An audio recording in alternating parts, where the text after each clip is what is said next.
Hello, everybody, and welcome back to another episode of The Guys Who Stare at Stats. I'm Cade Kennedy alongside Andrew Santangelo. And Andrew, obviously it's Friday. We already had one NFL game, and obviously due to work and all that other stuff, couldn't really keep that much of an eye on it. But we're here to predict every other game. We're here to get through everything else. So as always, folks, feel free to like the video, subscribe to the channel, all those good things. But starting with talking about that Kansas City-Denver game a little bit from the schedule. I mean, Chiefs getting a 19-8 win. Seems like it was a pretty low-scoring game, which for Denver, how everything's been going the past few weeks, that's something an 11-point loss to Kansas City isn't that bad. No, I mean, it's a low-scoring game, especially when Mahomes is throwing for over 300 yards. Kelsey's getting over 100 yards receiving, and you're only putting up 19 points. A surprising number there, looking at the final stats. I know Buckner was able to hit some big field goals in this game. I think he hit a 60-yarder and then had a big one at the end. I think it was a 55-yarder to put the game away after it being, I think it was 16-8. So I think that put the final deal on here. But, I mean, just same thing for Denver. Struggling to score, and you're not going to win many games putting up 8 points. Yeah, it's just the never-ending ride for Denver at this point, just trying to get something going, and it just keeps not happening. But getting into the first actual game we're going to look at here, Baltimore and Tennessee once again playing it at Tottenham Hotspur Stadium over in London. The Ravens, 4-point favorites. Both teams really coming off not-so-good weeks. Yeah, this is a game I think both teams are better than the way they've been playing. I think it's about who can find the better rhythm in this game. I think they're both searching for themselves, searching for their answers in this one. And I think you're going to kind of see that in this game as well. You're going to London. You're going to struggle. Obviously, you get the time difference. You get the time change. You're traveling. So it's going to be – I mean, you saw it with the Bills last week against the Jaguars. I mean, that was not the Bills team we're used to by far. So I think you're going to continue to see some of that. And I think that's what you get in some of these games, and especially two teams trying to find their rhythm. You're going to see it here this weekend as well. With that being said, I think it's hard to trust either team right now. I'm going to lean towards Tennessee getting the win. I just think that they got weapons. I think they're going to start using them a little bit more. Derrick Henry, DeAndre Hopkins. I think they get the job done here, and they can control the clock there with Henry while Ravens still trying to find that running game. Yeah, I think this is one of those that, you talked about it. It's an 8:30 a.m. start here at Central Time, 9:30 Eastern. One of those weird, you got to get up, but just kind of everything is thrown off for a week. And when you get two teams, Tennessee, who struggled against the Colts, but made some plays now and then, and Baltimore, who just sat on the ball, had a 10-0 lead, and just drop pass after drop pass, mistake after mistake. I think Tennessee at least showed some consistency last week. I think they can get the win over Baltimore here. And the next one, the Commanders going to the Falcons. The Falcons are 3-0 at home. Yes, they do have a technical home game loss, but that was in London, so that doesn't really count. But Atlanta, 2.5-point favorites in this one as they take on a Commanders team that, gave the Bears their first win in nearly a year. Yeah, no, Washington's struggling. Obviously, they got lucky to win that Arizona game. They go down early in that. That could have been a loss. I do really like Sam Howell. I think he's a pretty good quarterback. I'd take him over Desmond Ridder. But with that being said, I think Atlanta in their arena, it's going to help them. I think they got some more weapons, top to bottom, on their staff and team. So I think I'm going to take Atlanta in this game to get the win. I think it's also crazy. You mentioned it. They're 3-0 at home, and that's not counting a home game they technically lose from London. So this is technically a home game 5 of 8 already in the year for them. Yeah. That is a tough back end of the schedule. It's going to be a lot of road games. That's one of those, I guess it's, a neutral game. I mean, really, it should be a home game for the Jags. It feels like they play there more than anybody else. But still, I think Atlanta at home, the way they've been playing there, Bijan Robinson's going to make some more big plays. That's just what he does. I think no matter what Atlanta, the situations they get into, I think at home, with how they play there, they're going to find a way to pull it out and get the win. And then the next one, we brought up the Vikings and the Bears a little bit. I mean, these are two teams that have been struggling. Minnesota, it's going to get a little bit worse. Justin Jefferson, he's on the IR. Minnesota still 3-point favorites on the road against the Chicago team. It's got a little bit of momentum to them. This is a bad game. You get two teams that are struggling, searching for answers. You lose your best weapon offensively, your best player on the team, Justin Jefferson. Madison's going to have to step up a lot. Cam Akers, they really haven't been used that much yet. Chicago, on the other hand, you're looking at the running situation. Herbert doubtful for this one, so we'll see if he surprises everybody and does get out there. So you're missing one of your best players offensively too, to control that run game, control the clock. However, Justin Fields is actually playing a lot better, not great, but better than he has the first couple weeks. DJ Moore coming off a big game. It's tough to go with the Vikings. I'm going to take Chicago at home here. I think they get their second straight win.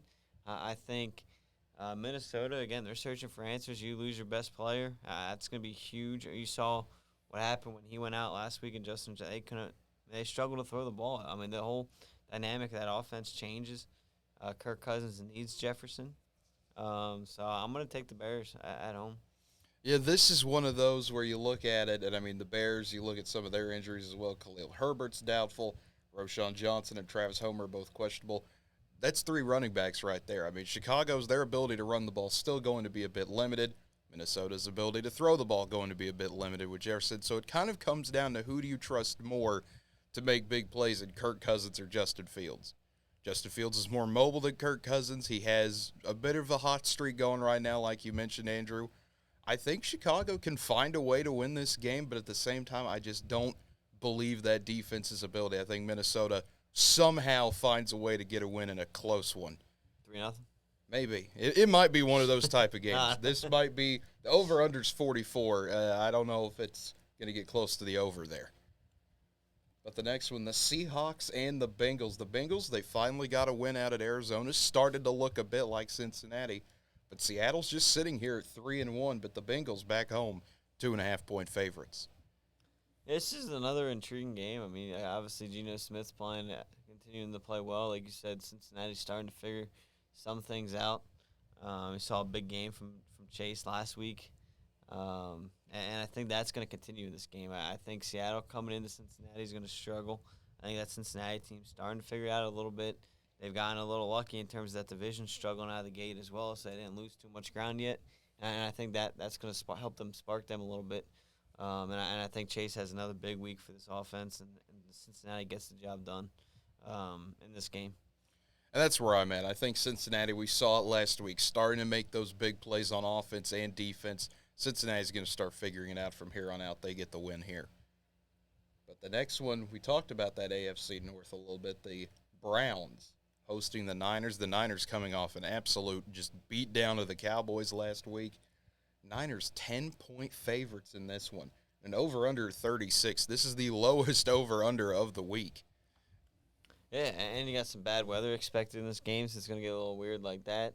I was honestly, looking at these beforehand, tempted to go toward the Brown direction until I'm pretty sure I know this is questionable.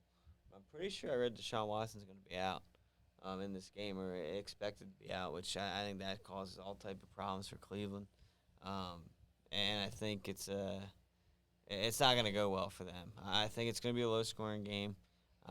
And I think you see that with the line there at 10. I think that kind of shows Watson probably is out as well. Because I think at Cleveland, if Watson's playing, it's a closer spread there. But I think if the Browns are going to win, they're going to need Ford to really control the run game. He's been pretty good filling in for Chubb so far. But I think the 49ers will get the job done. I don't think it's going to be pretty, though, because that Browns defense is still pretty good. So I think it's going to be a pretty good game because of those defenses. Yeah, this is one of those that it'll be one of a bit of a fun watch, from home. You don't want to be there when it's 55 degrees and raining. That's never the greatest conditions to watch or play in. But that's kind of what the Niners and Browns are both built to do with McCaffrey and Ford and how those run games are structured. But at the end of the day, the Niners are just too talented. That's just the easiest answer with it. The Niners are just too much of a stacked team to compete with some of these people. And we go from one game that seems intriguing to, the Dolphins and the Panthers. The Dolphins, still really good. Yes, they're going to have some injuries. No A-Chain at running back. But Miami's still 13.5-point favorites in this one over Carolina, who still has not won a game yet. Yeah, that 12.2% is way too high for this game. The Dolphins are going to take care of business in this game. As much as you want to hope for a good game, just because you want to watch good games, I see a little chance of that happening. I think that Dolphins' offense is going to be way too much for that Carolina defense, and the Carolina offense just doesn't have the weapons to stay in this game, and it's going to get ugly pretty fast. Yeah, this is going to be bad. This is probably there's one more we'll talk about, but this is going to be in blowout contender of the week, I would think. Miami's going to come in, they're going to get going pretty quick, and they're going to roll. But the next one, the Colts and the Jags. Colts have not lost on the road yet. They go to Jacksonville, who finally returns home from their home away from home. And the Jags, I mean, they got one of the best wins in the NFL. They beat the Bills last week. The Colts, no Anthony Richardson. It's going to be the Gardner Minshew show once again. Jacksonville, 4-point favorites in this one. Yeah, I'm interested to see how this game goes because it's not easy to stay over there for 2 weeks, come back, and have to play this game. I know they've done it in the past. They're used to it probably by now a little bit, but it's still not easy. And I think that plays a factor into the way the Jaguars start this game. I think once they kind of get rhythm, I think they'll be okay, but it's going to be a matter of is that too late? Yes, Richardson's out. I don't think Gardner Minshew's that bad of a quarterback. I think Minshew could go in and win this game.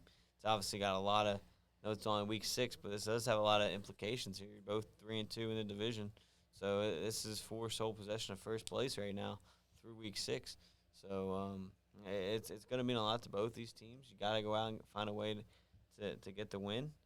I do overall lean Jacksonville, so I am going to take the Jaguars. I think Trevor Lawrence is going to have a good game here, and that run game for Jacksonville coming off a great game.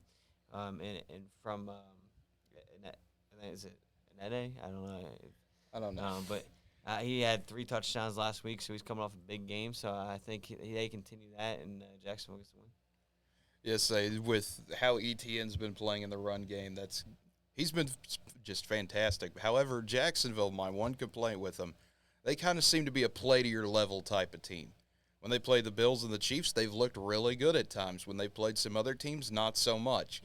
Yeah, Houston, the main example there when you get blown out by them. But I really want to see how they come back and play. Like you mentioned, I think they're going to have a bit of a slow start, coming back from London for 2 weeks.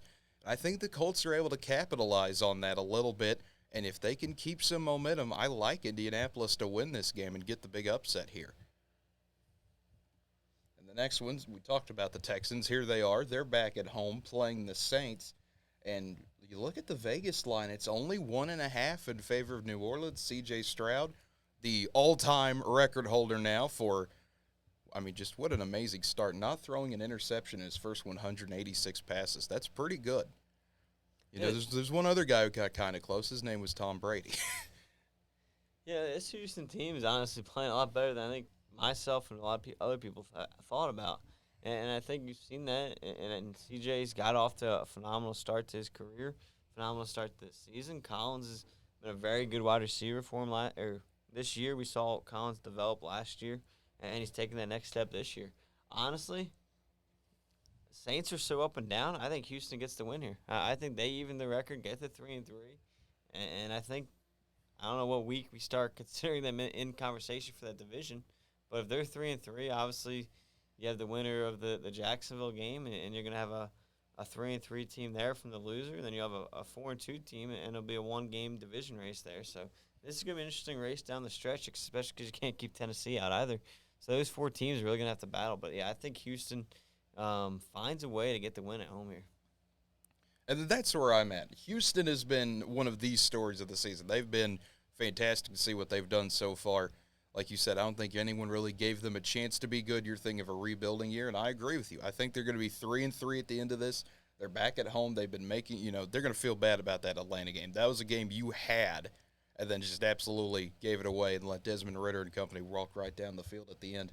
Houston's going to come out fired up, and I think they get the big win here at home. Yeah, those fans are going to be crazy, too, because that night you got the Astros game 1 of the NLCS, so those Houston fans are going to have a fun Sunday. Yeah, it's going to be big down there. It is going to be an absolute big week for Houston. And then the next one here, we go from one intriguing game back to, it's the Patriots and the Raiders, 2 teams that the Patriots have absolutely looked awful. You've probably seen the stat I have where just everything is going wrong. Not good offensive line, not good receivers. Mac Jones isn't playing great. Everything that can go wrong is going wrong. That's why the Pats are 1-4. But the Raiders, They were able to get a big stop. They held on, beat Green Bay. Raiders, 2.5-point favorites in this one. Yeah, the storylines in this game are more intriguing than the actual game. You got Jimmy Garoppolo going against his former team in the Patriots. You got Josh McDaniels going against his former team. He was a long-time offensive coordinator over there with Bill Belichick. So those storylines are fun, so it'll be interesting to see how that goes. Those two guys obviously know each other very well. But, I mean, Mac Jones, you just can't trust him. I can't pick him to win a game until he proves me wrong. So give me the Las Vegas Raiders in this game and to get back to 3-3. Yeah, this is one of those weird ones because I know your Jimmy Garoppolo rule is also in effect here, but when it goes against a 1-4 Patriots team, it kind of goes out the window. And I agree with you. I think the Raiders win this game. They're 2.5-point favorites. I think it's a bit more comfortable than that. The next one, the Cardinals and the Rams. Both these teams, it's kind of funny when you look at it. A team that hasn't won at home versus a team that hasn't won on the road. Rams are 7-point favorites in this game. But L.A., they played Philadelphia tough. Arizona, we know, is a scrappy team. It should be a good one. Yeah, I think it's going to be a good game. You get Cooper Kupp back for his second week, so we'll have a more chemistry there and see how him and Puka Nacua continue to gel together and see how that goes. James Conner's out for Arizona. He hits the IR just like Justin Jefferson this week. Those were the two big players this week that hit the IR. Side note, it's been a shame. There's so many guys in the NFL this year. I feel like it's worse than ever. I know. And it's big names, too. I mean, not that the lower names are make it any different, but, like, it's every week it seems like somebody new's going on the IR. So hopefully that can change. But, no, yeah, I think overall, I think that's going to be too big for Arizona because I think they've really lived off a nice pass-run balance. That's why they've been able to keep it so close along with that defense. But I think in this one, Rams find a way to pull away big. And I think Arizona will keep it a close game for the most part. It'll be one of those back and forth, but I agree. The Rams are going to pull away once we get to the second half, especially in that fourth quarter. And the Rams can get back to 3-3. And then the Eagles play the Jets. This is not going to be a fun game. The Eagles are 6.5-point favorites in this one. The Jets, yes, they are coming off a win against Denver, but I don't know if anyone truly won that game except for people who are rooting for absolute chaos to happen in that one. But the Eagles, they're still undefeated. They come into MetLife trying to get another win. Yeah, it's always a big game when I know it's not the Giants, but New York and Philly always, it always brings it up. It's partly why it's America's game of the week, and obviously going into the year, Rodgers was supposed to play here. But no, I think, I'd be shocked if the Eagles lose. The Eagles should go in, take care of business. They're better on paper. They got the better players showing that this year so far. And fun fact, the Jets have never beat the Eagles in their franchise history. There you go. So I think that continues as well. Well, unless Zach Wilson plays like he did against the Chiefs for 2.5 quarters, I don't think the Jets stand a chance in this one. It'd be neat to see them compete a little bit more, show some more fight like they did. I know, obviously, being an Eagles fan, you're going to disagree. Legs up in the fourth quarter. Yeah. But I think Philadelphia comes in. They'll easily cover that 6.5, I think. But the next one, the Lions at Bucks, the game that I feel like should be America's game of the week, but it isn't. So, oh well. You get the Lions, who have just continued to impress people every single week. If you're a Detroit fan, you're kind of thinking, okay, this is who we thought we would be after continuing to build up what Dan Campbell's done. And Tampa Bay, they've been a bit of a story so far. They're off to a good start. This should be a pretty fun one. Detroit, 3-point favorites on the road. Yeah, I think this honestly will be maybe the best game of the week outside one more we have to talk about. But, no, I think the Lions and Buccaneers, I think they're going to go back and forth. I think you have a good mix offense and defense. I do really like Tampa Bay's weapons in this game. I think they can get off to a big spot. And they're coming off a bye. They're well rested. They had 2 weeks to prepare for this game. Lions have not had 2 weeks to prepare for this game. And I think that does matter, especially in a big game like this when you do have that many weapons and you have more time to prepare. And I think Baker's really benefiting from Mike Evans and Chris Godwin and White on that in the run game. So I think Tampa Bay continues to roll. I think they find a way to get the win here, pull off the upset at home. And I think it's gonna be close, but give me Tampa Bay by about 3 points. This one's going to be fun. I mean, it really is. This is one of those games that I think it could become a shootout, and it would not surprise me. These are both insanely talented offenses. You mentioned that Tampa's coming off the bye week. Detroit's coming off, if you want to call them a semi-bye week, you can with Carolina. I mean, that was a game you knew Detroit was going to win. They just had to show up and play. I think this is going to be a battle, but at the end of the day, the only thing that concerns me with Tampa Bay is that run game. Detroit, everything is working. David Montgomery's been playing well. If Tampa Bay can establish a bit of that ground game to take some of the work off of Mayfield, I think Tampa Bay can win this game. But until I see that happen consistently, I have to go with Detroit here. I think they're just a little bit better when they can do it. Tampa Bay has the weapons, like you mentioned, Andrew, no doubt. But I think Detroit finds a way to get it done and moves to 5-1. But we go from one good game back to Sunday Night Football, where it's the other New York team, the Giants. They go and play the Bills in a Battle of New York, even though I think technically the Giants play New Jersey, but that's okay. They're called New York. We won't mention that. But Buffalo, 14.5-point favorites in this one. This is the highest spread of the week, over under a 45 there. So it's nothing amazing when you stand out on that over-under-wise, but the line, my goodness. And there's a reason for that. Buffalo, one, is a lot better than the Giants. Giants have not proven anything compared to last year.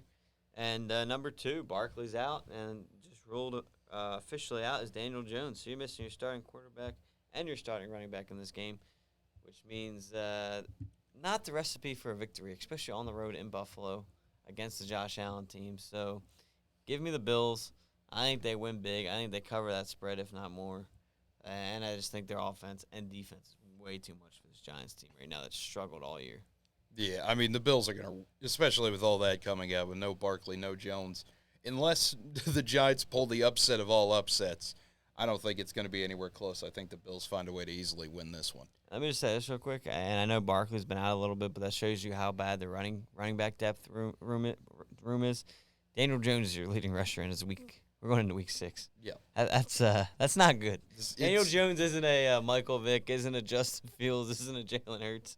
Daniel Jones isn't supposed to be running that much. He isn't, but he keeps finding ways. Every once in a while, he makes some big runs. But yeah, when your quarterback is your leading rusher, unless that's by design, that's usually never a good thing. And the final one, the Cowboys and the Chargers, the Monday night game, and Dallas, 2-point favorites going on the road. Cowboys, I mean, they absolutely got blasted out at San Francisco. I mean, the Niners just trampled all over them. The Chargers been going back and forth. That's what the Chargers do. They're 2-2. They're coming off the bye, though, so it should be a pretty good one. Yeah, and I think this is the other game I was talking about when we talk about the Lions game. This is going to be a phenomenal game. I think it's going to be much like the Lions-Buccaneers game. I think it's going to turn into a shootout. It's going to be a fun Monday night game for a lot of people. And I think it's going to go a long way. I mean, you got Justin Herbert going against Dak Prescott. Austin Eckler is expected to be back in this game, so good mix with Joshua Kelly. So the Chargers will be full force. I know Mike Williams is on the IR or out for season. I think he tore his ACL. But they still got Keenan Allen. They still got weapons on that offense. And I think Chargers get the job done at home. I think they do. I think this team is very good. I think they're finding some strides as well. They're coming off a bye week, so they got rested and healthy. I think the Chargers come out and get this win. And before you give your prediction, let me ask this question. Because of how good the Eagles have been this year, is this almost a must-win game for Dallas already in terms of division? Can they afford, just assuming the Eagles can take care of the Jets, they'll be 6-0, and if the Cowboys lose, they fall to 3-3. Can they make up 3 games in the NFC East? I don't know if they can. I mean, you're talking about having to play, obviously you'll get Philadelphia twice, but even if you win those, there's still that 1-game differential. I don't really see where the Eagles are going to drop 3 games at all throughout the entire season. The way they're playing right now and the way we know they can play. You're right. This is probably already, it's weird to say being only your 6th game, getting a third of the way through the season. But if you're Dallas and you want that division, this is almost kind of must-win territory now. Yeah, and to your point you can win those 2 games. And I always think, and coming into the year, especially Eagles-Dallas rivalry, I just say you probably split that. Like, if I'm being fair, both sides, I think both teams are very good. So I think you split that. So I don't even think you make up a game there. Like, I just think that's what's going to happen in the year. And, yeah, you're going to have to find 3 other games to find a way to And the problem is you play pretty much the same schedule because you're in the same division. So all your hard games are going to be pretty much matched with our hard games. So it's going to be interesting. And that's why I think the Arizona loss was so big for Dallas. I think so, too. The way they've kind of responded once they go out on the road, they have not done well once they get west of Texas. And this is one of those that, I mean, I was talking about it with Ely yesterday. I trust the Chargers players more. I don't trust their coaching staff more. I think this is one of those where if you're giving me Mike McCarthy versus Brandon Staley, I'm going to go with McCarthy. But at the same time, Prescott, I mean, he's off and on again. Herbert is a bit more of a consistent quarterback. You know what you're getting from him. It's just I don't trust the Chargers more than I don't trust the Cowboys, I think is what it is. I think Dallas finds a way to get a win. They're able to escape in the final minutes, and kind of Chargers do what they do best, unfortunately. But it would not shock me at all if the Chargers got the win here. And if that does happen, Dallas is going to be in a whole lot of trouble. Well, yeah, I mean, you fall 3-3, and don't get me wrong, I think this Dallas team is a very good on-paper team. And but you lose this game, you fall at 3-3. You're 3 back in the division. You know what's going to happen now? You're going to get all the Mike McCarthy talk, and then you're going to get a lot of distractions again. Then you're going to get the Dak question marks from people, from fans. Like, you lose this game, it could go sideways quick. Well, see, that was the other thing I was talking to Ely about, especially with how Jerry likes to be, you know, the Texas Rangers in the ALCS. The Dallas Stars season has just started. They're supposed to be pretty good this year. The Mavericks are about to start.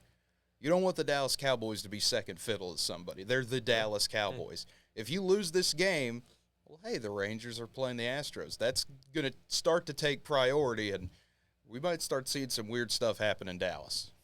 Absolutely. We'll have to see, of course. But, folks, as always, getting back to the main schedule here, we kind of talked about the main games. We're excited to see that Dallas Chargers game and that Detroit-Tampa Bay game.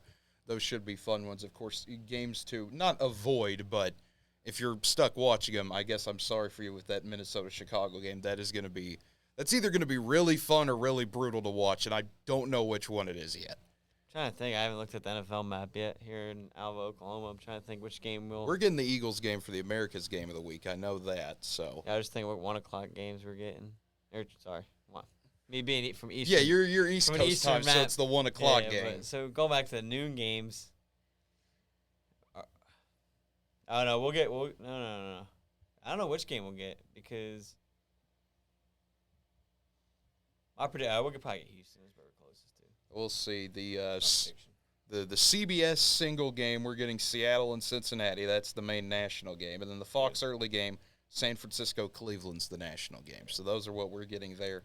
Then Fox late, like I mentioned, is Philly and the Jets because that's the national game there. So man, it stinks. And you know what? They have the right to switch the America's game. They just never do. But Aaron Rodgers' injury just ruined so many quote-unquote America game of the week. Cause, like, that's what they're expecting. They're expecting Aaron Rodgers going against Philly to be a fun matchup. And, yeah, obviously went sideways quick. But now you're stuck with Zach Wilson. Yeah, and now we're stuck with all the amazing Zach Wilson late afternoon and primetime games. But, folks, as always, that will do it for this episode. If you enjoyed it, feel free to like the video. Hey, subscribe to the channel as well and leave a comment down below. Tell us what you agreed with, disagreed with, all those fun things. But until next time, have a good one, everybody.